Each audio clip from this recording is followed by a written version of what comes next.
Welcome children. This is my second session of a Standard 7 for the chapter Nutrition in Living Organisms Plants. I am going to start the topic heterotrophic nutrition. What is heterotrophic nutrition? The plants which cannot produce their own food and so these are dependent on green plants or other organisms for their food. Such mode of nutrition is called heterotrophic mode of nutrition. All animals and non-photosynthetic plants are classified as heterotrophs.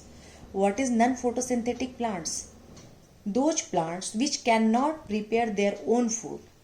That's why they are called non-photosynthetic plants.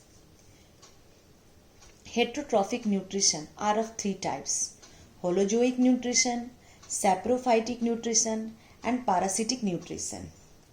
I am going to tell about the holozoic nutrition. Holozoic nutrition involves the ingestion and internal processing of solid and liquid food in an organism. This involves the steps of ingestion, digestion, absorption, assimilation, and excretion. Examples of animals that exhibit holozoic nutrition include all vertebrates. Even some unicellular organisms such as amoeba also exhibit holozoic nutrition.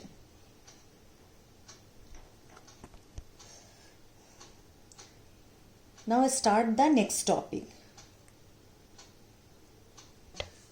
Before starting the next topic, I want to tell you that holozoic nutrition will be taught in the next chapter. Moving on, saprophytic nutrition. What is the meaning of sapro? Sapro means dead and decaying. So, those organisms which obtain their food from dead and decaying matter. Those plants which have saprotroph mode of nutrition is called saprophytic nutrition. The best example of saprotrophs are fungi. You can see the most common examples of fungi which we eat very often. It is mushroom.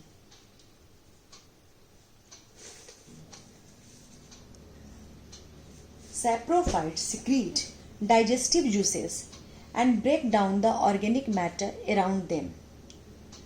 Saprophytes undergo extracellular digestion to digest the dead and decaying matter. They secrete digestive substances into the surrounding environment and break down the organic matter into simpler substances. The nutrients thus produced are absorbed directly through the cell membranes of the organisms. Saprophytes are decomposers since they feed on the dead and decaying matter. Suitable conditions are required for the optimum growth of saprophytes.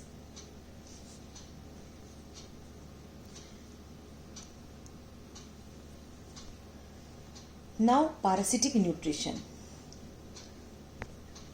Parasitic nutrition is a mode of heterotrophic nutrition